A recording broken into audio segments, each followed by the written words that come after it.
A major shift is underway in southern Syria, where tribal dynamics, historical rivalries, and regional interests are converging into a new phase of conflict. On July 18, a tribal alliance known as the Syrian Tribal Committee released a public statement pledging full support for Syria's central government and vowing to regain control over all provincial territories. This symbolic declaration included a traditional vow: tribal members would abstain from drinking coffee, a cultural staple, until their objectives were fulfilled. In the local context, this represents a solemn and resolute commitment. Following the declaration, more than 40 Arab Bedouin tribes across Syria reportedly began mobilizing, assembling a combined force of approximately 70,000 fighters. These forces have largely converged near Suweida province, an area currently experiencing heightened tension between competing factions, including Druze militias and Syrian government-aligned forces. The origins of the current crisis are complex. Suweida province, located in southern Syria, has long been a stronghold for the Druze, a religious minority with a distinct cultural and political identity. During the era of former President Hafez al-Assad, the Druze community maintained a semi-autonomous existence, preserving its internal leadership and way of life.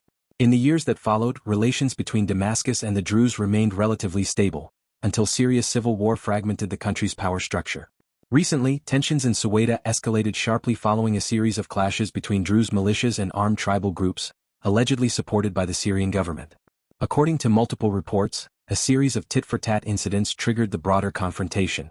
Earlier in July, a Druze civilian was reportedly assaulted at a checkpoint manned by Bedouin fighters. In retaliation, Druze forces detained several Bedouin individuals, prompting further exchanges of fire and casualties on both sides.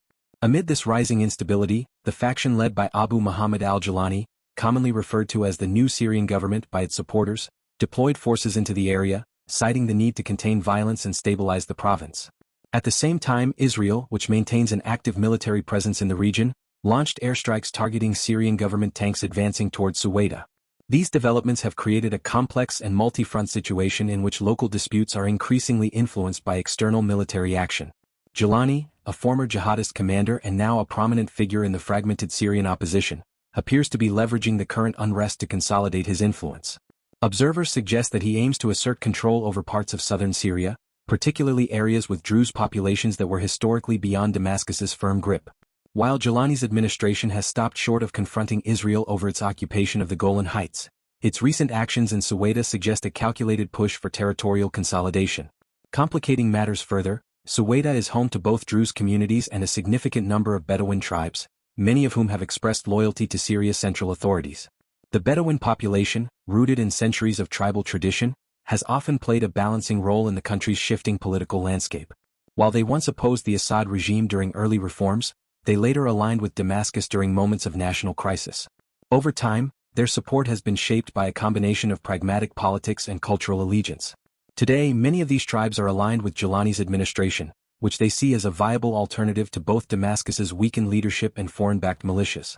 Their current mobilization may serve dual purposes: aiding fellow Bedouins in the south and reinforcing the territorial integrity of what they consider the legitimate Syrian government.